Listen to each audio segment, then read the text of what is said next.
Quando Joseph Smith tinha apenas 5 anos de idade, seu pai teve um sonho que contou diversas vezes aos seus filhos. No sonho, ele estava em um campo deserto, se perguntando o que fazia ali. Ele tinha alguém lhe guiando. Então, de repente, o caminho se estreitou e tinha um rio. Viu uma corda que servia de guia. Logo à frente, um vale com uma árvore extremamente bonita, de fruto branco. Ele comeu e chamou sua família para comer também. Do outro lado do rio, ele avistou um grande edifício cheio de pessoas que apontavam o dedo zombando. A história da árvore da vida citada em 1 Nefe 8 é praticamente o sonho que o pai de Joseph teve quase 20 anos antes da publicação do Livro de Mórmon.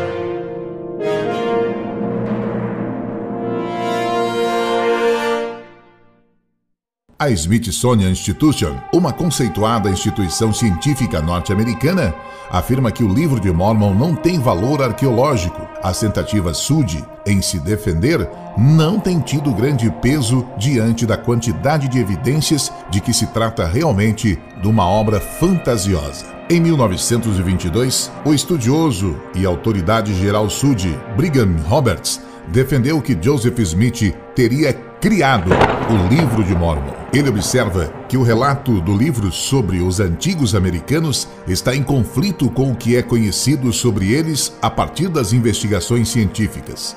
O Livro de Mórmon os representa como pertencendo a uma cultura da Idade do Ferro, enquanto a arqueologia tem mostrado que eles haviam avançado apenas para a Idade da Pedra Polida, na época da chegada do Homem Branco. O livro diz que os Jareditas foram os primeiros habitantes das Américas e que os Nefitas chegaram próximo de 600 a.C. Porém, não haveria tempo suficiente para o desenvolvimento das 169 línguas nativo-americanas que existiam. Roberts disse que não tem nenhuma defesa para essas contradições. Esta ideia dos índios serem descendentes dos judeus foi descrita no livro de ficção do pastor Ethan, Visão dos Hebreus. Foi impresso 5 anos antes do Livro de Mórmon ser publicado, na mesma cidade pequena onde Oliver Cowdery vivia.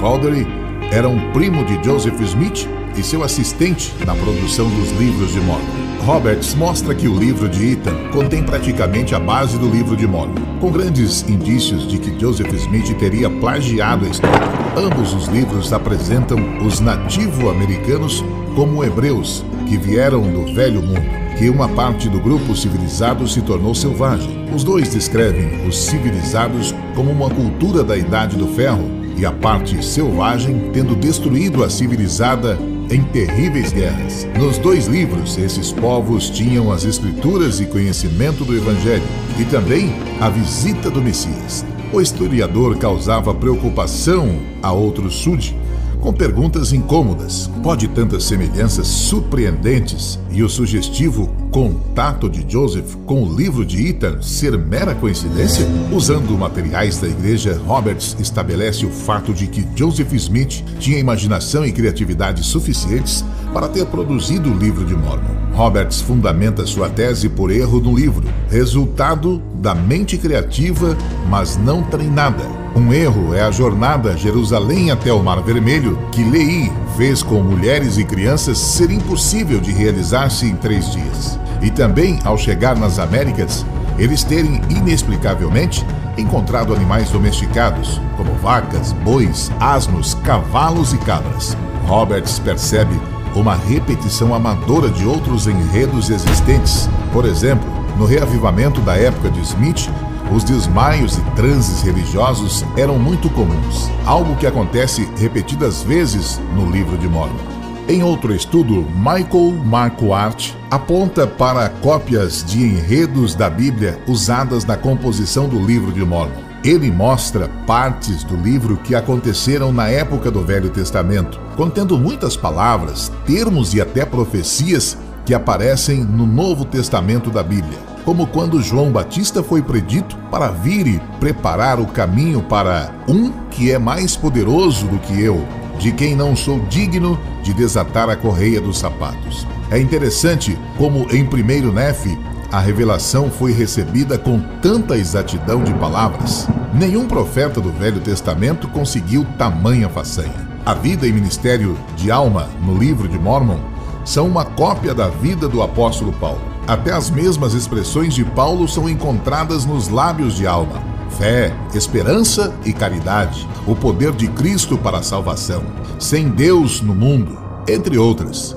Os conceitos do Novo Testamento foram copiados para o Livro de Mórmon, em partes correspondentes ao Velho Testamento. Como resultado, no Livro de Mórmon, o cristianismo é conhecido e maduro já desde a construção da Torre de Babel. Do mesmo jeito, as palavras de Malaquias aparecem em 1º Nefe, só que cronologicamente, 1º Nefe teria sido escrito mais de 100 anos antes de Malaquias. Marco Arch aponta que eventos que aconteciam na época de Joseph também foram aplicados no enredo do Livro de Mórmon, como o patriotismo americano da Nova Inglaterra e manifestações antimaçônicas. A própria visita de Martin Harris ao historiador Charles Anton aparece no Livro de Mórmon como uma profecia.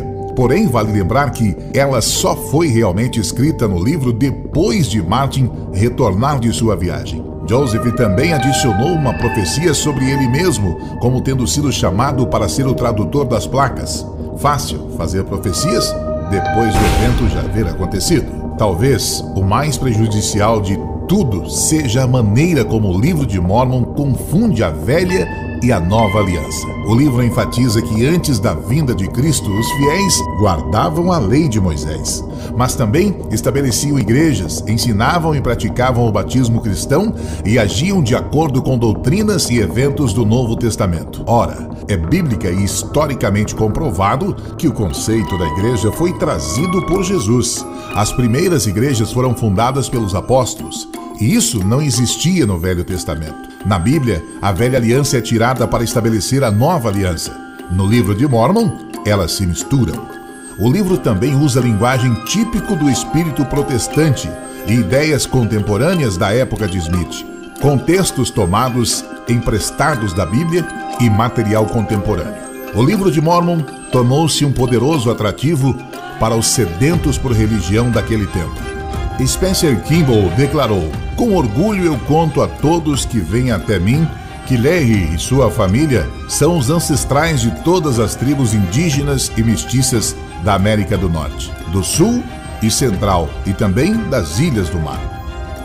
Thomas Murphy, membro fiel da igreja e presidente do Departamento de Antropologia da Faculdade de Linwood e Washington, fez declarações intrigantes. Murphy insiste que os nativo-americanos não são descendentes de judeus, como relatado no livro. Em 2002, Murphy empenhou um trabalho analítico sobre a genética dos lamanitas e concluiu que os resultados de DNA não batem.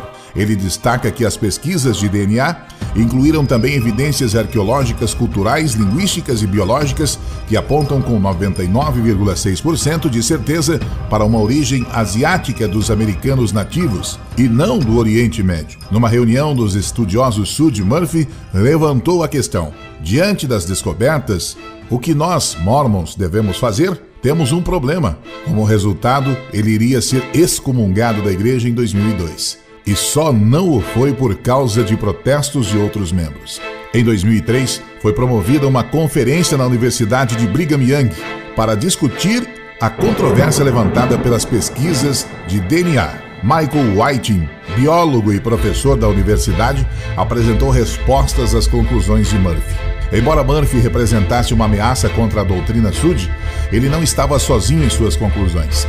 Dezenas de estudiosos em diversas universidades participaram deste estudo e concordaram com os resultados. Murphy observa que até a Fundação Mormon de Estudos e Pesquisas Antigas também está propondo uma revisão das interpretações do livro a fim de conciliar a doutrina com a ciência. Ele analisou os dados coletados por um projeto multimilionário de genealogia molecular da BYU que buscava a ancestralidade dos indivíduos do mundo via DNA das amostras de sangue. Murphy então concluiu que os judeus e os nativo-americanos não compartilhavam de ancestrais comuns. E disse: "O Livro de Mórmon é uma ficção do século XIX. E isso significa que temos que aceitar que Joseph Smith mentiu." Lembrando que todos os conteúdos dos vídeos foram bem resumidos. Você pode encontrar muito mais detalhes no meu blog. Até a próxima!